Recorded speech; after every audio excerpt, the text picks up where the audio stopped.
Oi, oi, tudo bem por aí? Nesta videoaula, nós vamos ver um método de resolução de problemas de programação inteira, que são aqueles modelos matemáticos com variáveis que só admitem valores inteiros e não fracionários ou reais, contínuos, tá? Esse algoritmo chama Branch and Bound. Olha, com certeza essa e a próxima aula foram as que mais me deram trabalho, mas também as que eu mais gostei, porque eu precisei aprender várias coisas, inclusive a usar o GeoGebra para poder pôr no gráfico. Então espero que você desfrute, tá? Aqui, como eu disse, então nós vamos ver o algoritmo Branch and Bound, que é um método de solução dos problemas de programação inteira, tá?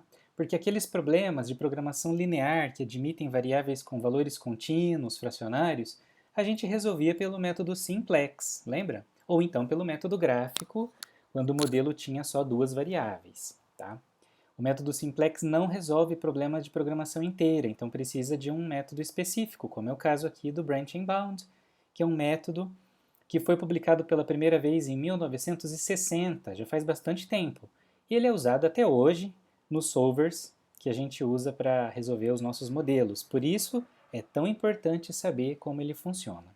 É um método muito inteligente, é conhecido como enumeração implícita, porque ele evita que se avalie todas as soluções possíveis, né? Ele não enumera todas as possibilidades de solução, claro, o que levaria muito tempo.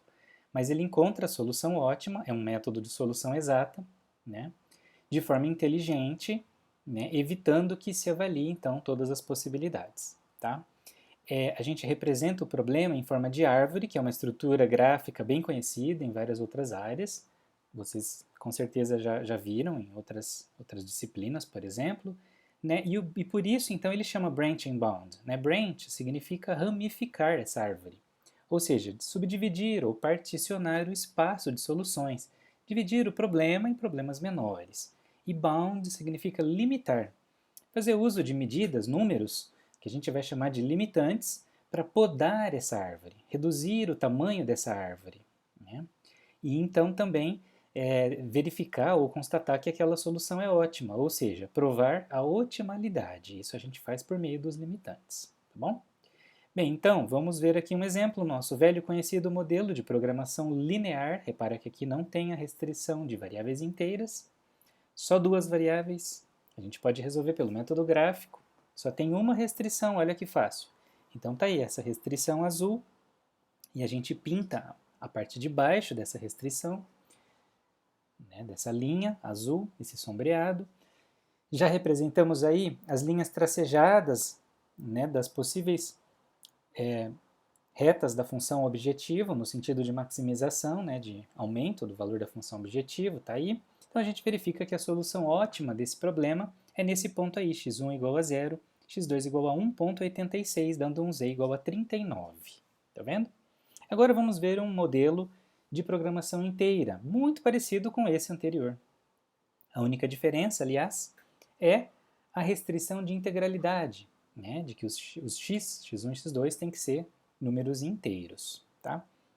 A gente também consegue resolver pelo método gráfico, um problema pequeno, né? Só que agora os nossos pontos candidatos, ou o nosso conjunto de soluções viáveis, não é mais todo esse sombreado aí embaixo da reta, mas ainda é embaixo da reta somente esses pontos rosa. Tá vendo? Os pontos inteiros do nosso gráfico. Esses aí são os pontos candidatos, pontos viáveis, pontos de solução factível para o nosso problema. A gente quer encontrar o melhor deles, o que maximiza a função z.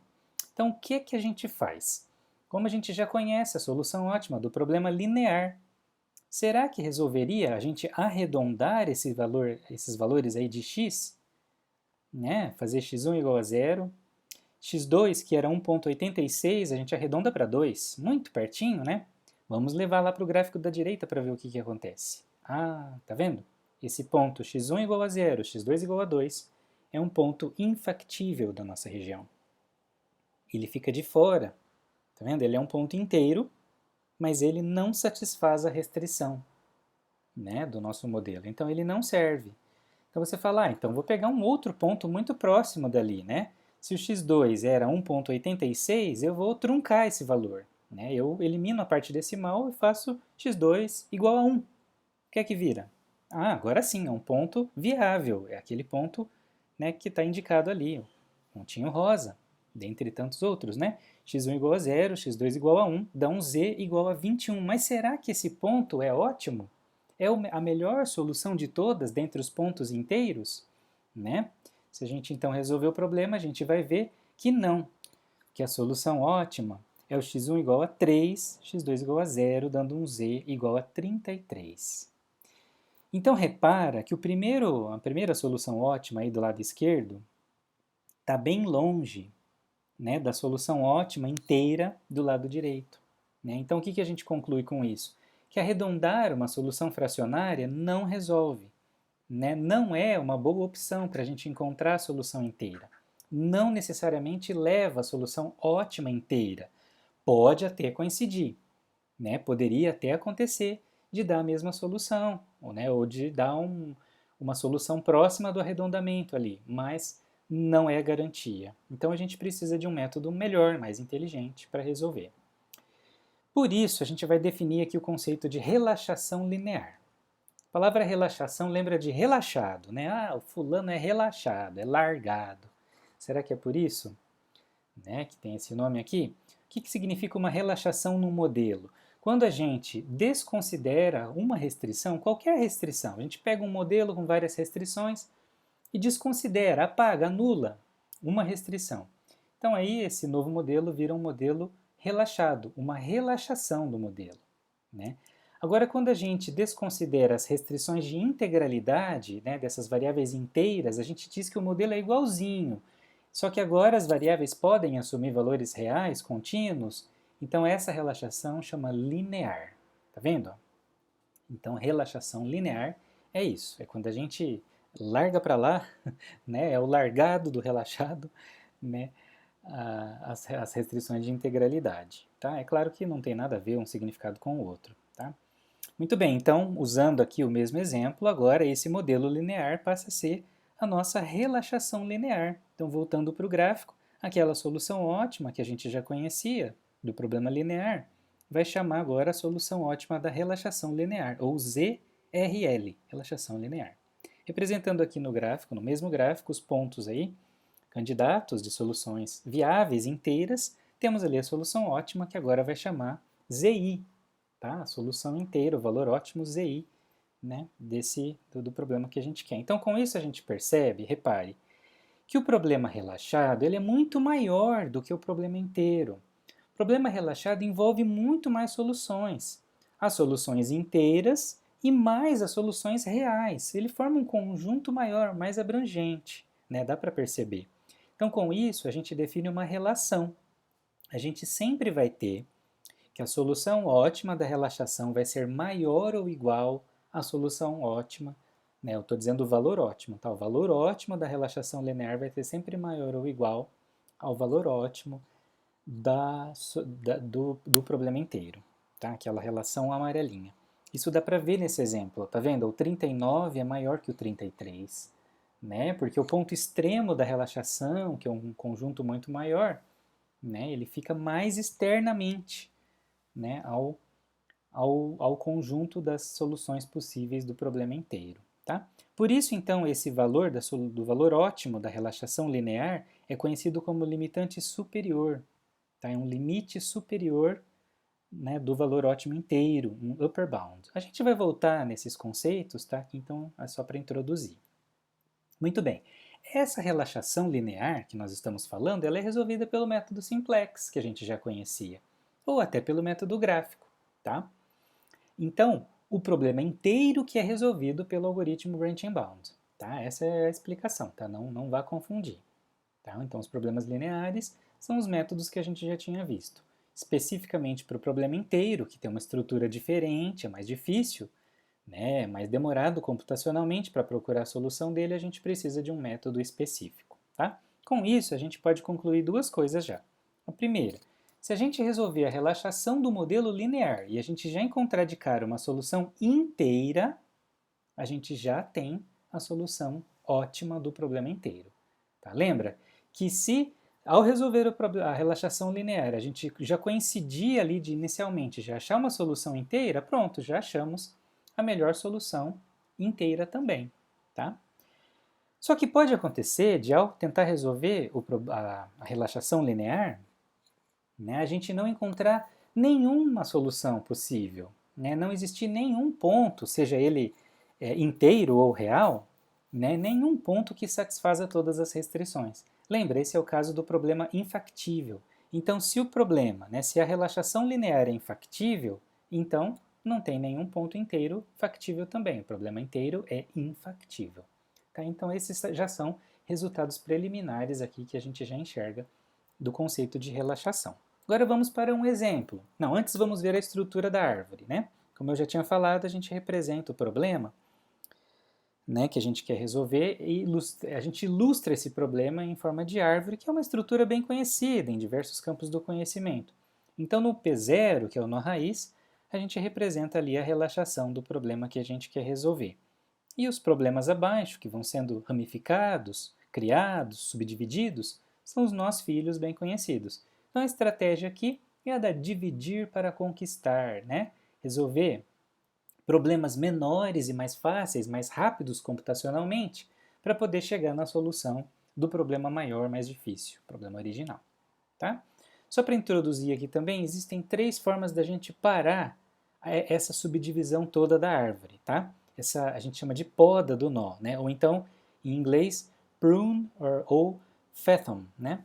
São os termos técnicos aí. Então, o primeiro motivo da gente parar a subdivisão é a infactibilidade. Se um desses problemas que a gente criou, né, esses nós filhos, os subproblemas, for infactível, a gente para. A gente não continua a subdivisão. Tá? Se, por outro lado, a gente já encontrou uma solução inteira também, a gente não precisa mais subdividir os problemas, né, daquele nó. Tá bom? E o terceiro motivo, a terceira possibilidade é a limitação. Se o valor ótimo do problema relaxado é pior do que alguma solução inteira que a gente já encontrou, então a gente para também. A gente chama a solução inteira atual porque a gente vai atualizando a solução inteira, a cada solução inteira que a gente for encontrando na árvore, cada vez melhorando, né, o valor até encontrar a solução ótima. Por isso, essa solução inteira ela é chamada solução incumbente. Tá? Muito bem, agora sim vamos ver um exemplo, mesmo usando aquele mesmo exemplo, aquele mesmo modelo, vamos representar a relaxação, né, no nó P0, esse nó inicial da árvore, o nó raiz, né? A gente já tinha a solução da relaxação linear, que é x1 igual a 0, x2 igual a 1,86, dando z igual a 39. Então vamos reparar o que está acontecendo aqui. A gente quer resolver um problema inteiro, né? Problema com valores inteiros, mas a gente tem um valor fracionário, x2 dá 1,86.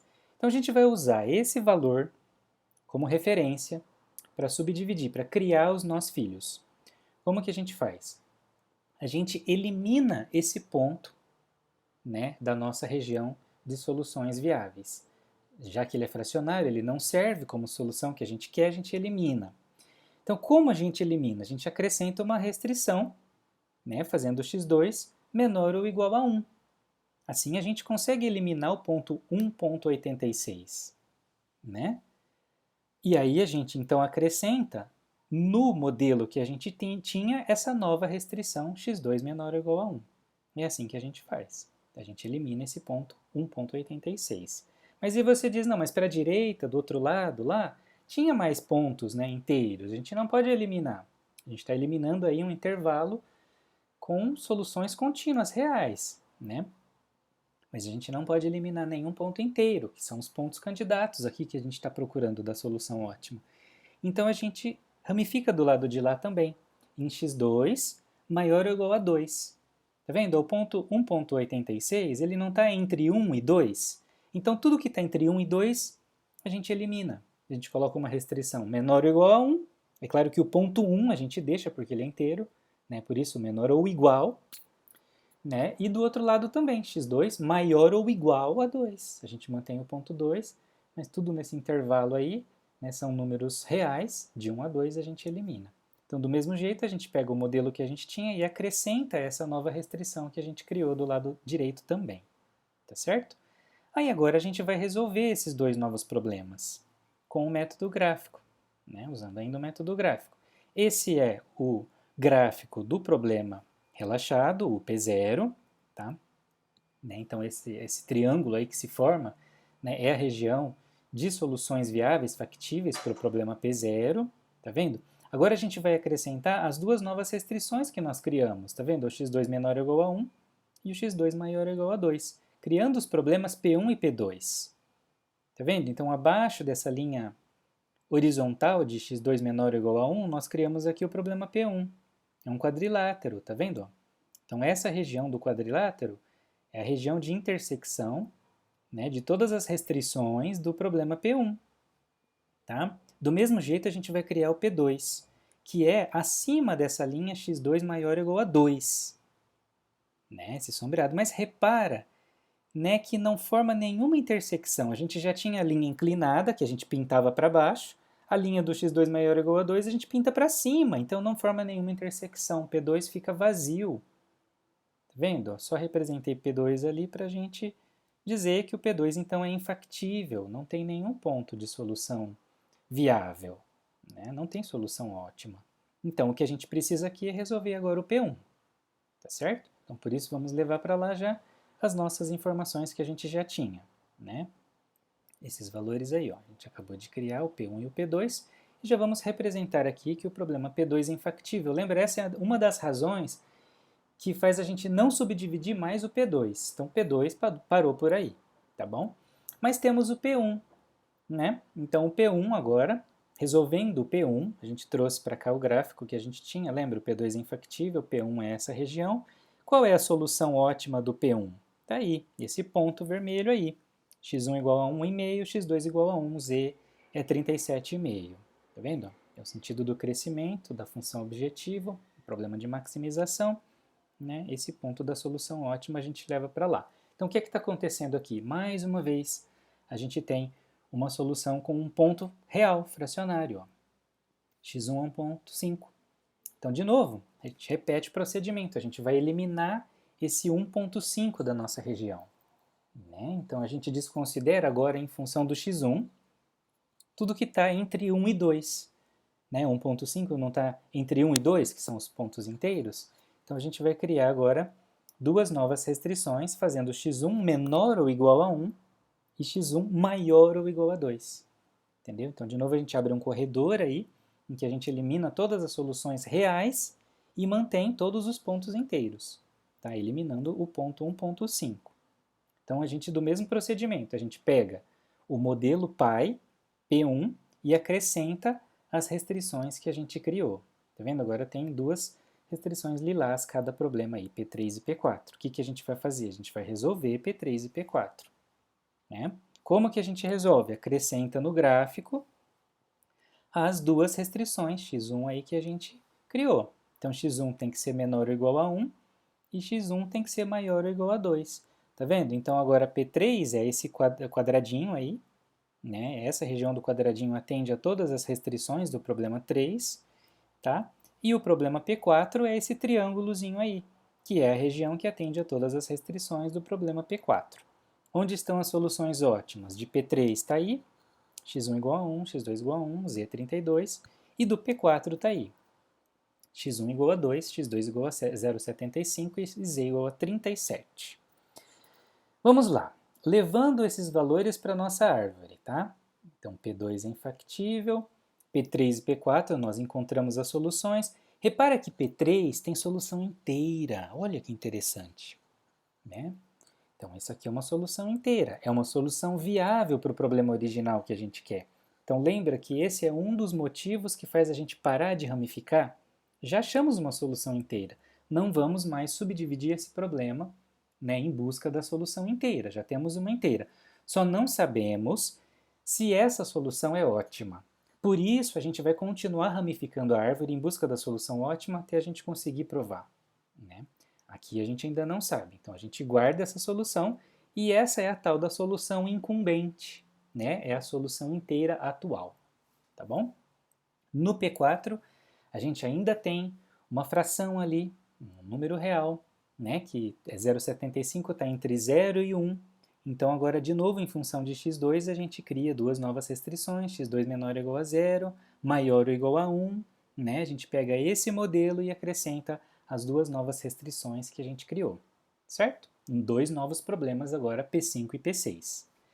O que a gente faz? Resolve P5 e P6, tá? Então, levando para lá agora só essa parte da árvore, a gente coloca de novo, vamos pôr no gráfico, tá?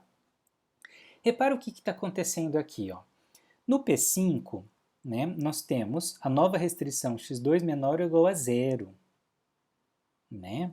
A gente já tinha uma restrição x2 menor ou igual a 1, mas a x2 menor ou igual a zero, ela é mais rigorosa, mais apertada. A gente tem que atender a todas as restrições, e se tem uma mais apertada, é ela que vai definir. Então, x2 menor ou igual a 1 acaba sendo redundante, né? Como se a gente pudesse eliminar. A gente pode eliminar essa primeira restrição lilás aí, né? A gente vai atender o x2 menor ou igual a zero. Então, repara que não são valores negativos, né? São valores em cima da reta ali, né? Então, o P5 vai ser esse segmento de reta, né? Em cima aí do eixo x1, né? Mas é onde o x2 é igual a zero. Já que não pode ser negativo e tem que ser menor ou igual a zero, então só pode ser valores em que x2 vale zero. Tá? Por isso, em ciminha desse segmento de reta aí. Então, esse segmento de reta representa a área, a região de intersecção de todas as restrições do P5. Tá? Somente em cima desse segmento. Então, vamos procurar a solução ótima em cima desse segmento. Tá aí, é esse ponto. 3,25, x2 igual a zero. Dá um z, 35 e 75, já pusemos ali em cima na árvore. Tá? Muito bem, agora vamos olhar para o P6. O P6 também tem duas restrições ali, x2. Ó. x2 menor ou igual a 1 e x2 maior ou igual a 1. Se eu tenho que atender as duas ao mesmo tempo, menor ou igual a 1, maior ou igual a 1, então significa que x2 tem que ser somente igual a 1.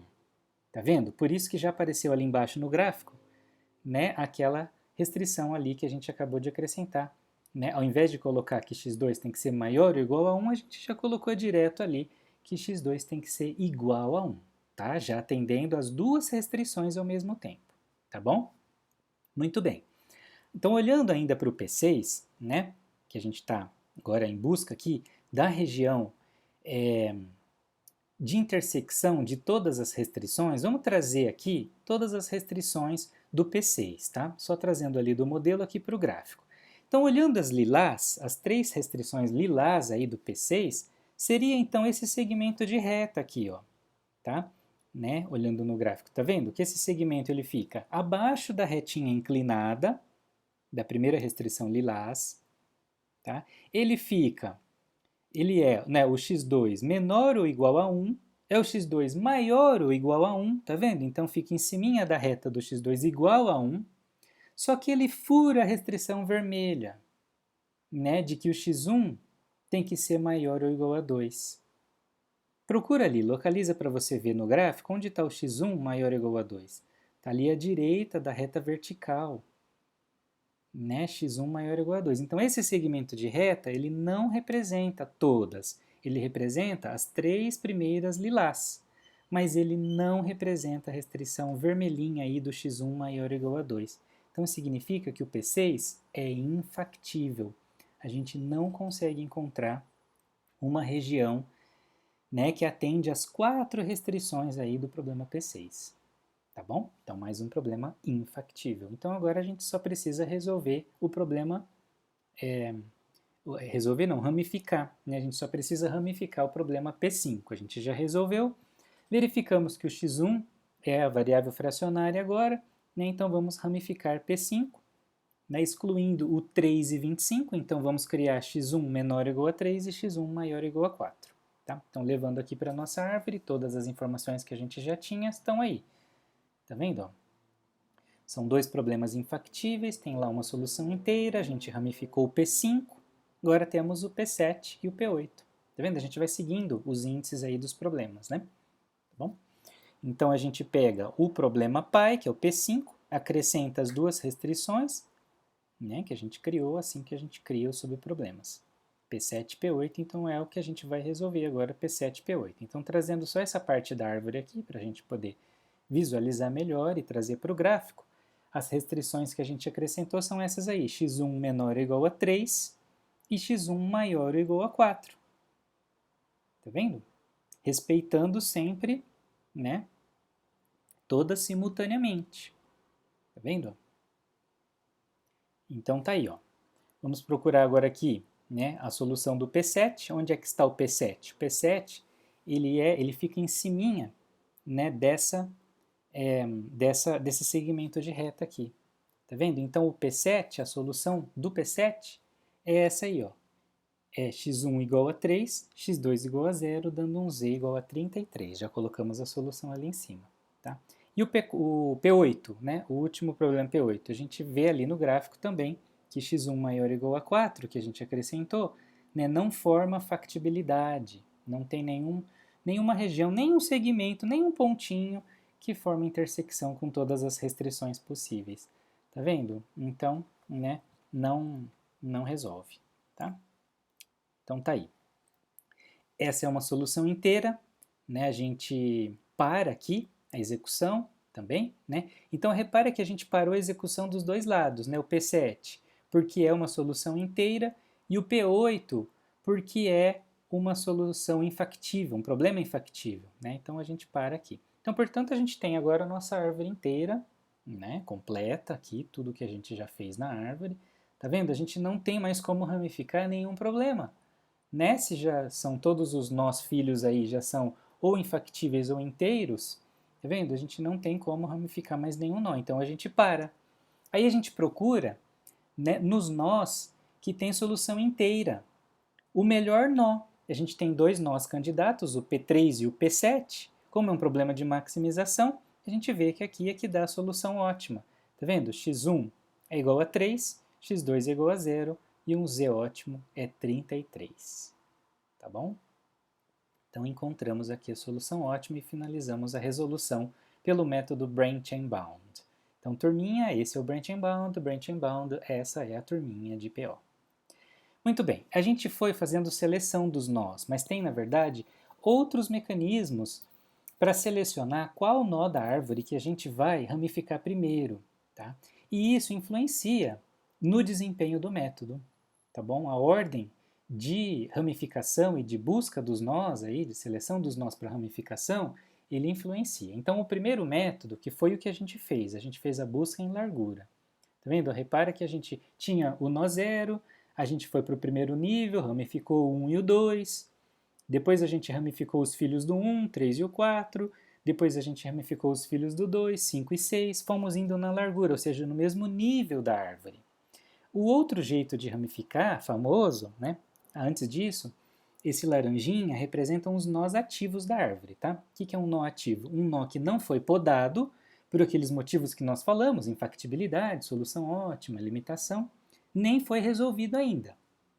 Tá? Se o nó ainda não foi resolvido, ele pode ser resolvido, então é um nó ativo. Então tem 4 nós ativos aí nessa representação. Outra forma de busca, de seleção dos nós é em profundidade. Que como é que ficaria a árvore aqui? Tá vendo? Tem o nó 0, aí a gente ramifica, né, o 1 e o 2, só que ao invés, né, de percorrer no mesmo nível, a gente vai descendo. A gente ramifica o 1, depois a gente já ramifica o próximo abaixo dele, o filho do 1. Tá vendo? Depois a gente ramifica o filho do 2, né? E aí, se for até aí a possibilidade de ramificar, a gente para então, né, no 3 e no 4, resolve esses nós e volta lá para o 5, depois para o 6. Tá vendo? Então essa é a busca em profundidade. Tá bom? Bem, então só para a gente finalizar, essa aí é a formalização de todos os passos que a gente foi seguindo para resolver o nosso problema inteiro pelo método, né, pelo algoritmo Branch and Bound. Tá? Claro que a gente não vai ficar lendo, não precisa decorar, não precisa saber isso, né, sem olhar, né, mas está aí só um passo a passo, né, o costumeiro algoritmo de resolução dos problemas. Tá bom? A gente vai continuar mais alguns conceitos na próxima videoaula, então essas são as referências desta videoaula e assim a gente encerra por aqui. Tá? Até a próxima, tchau!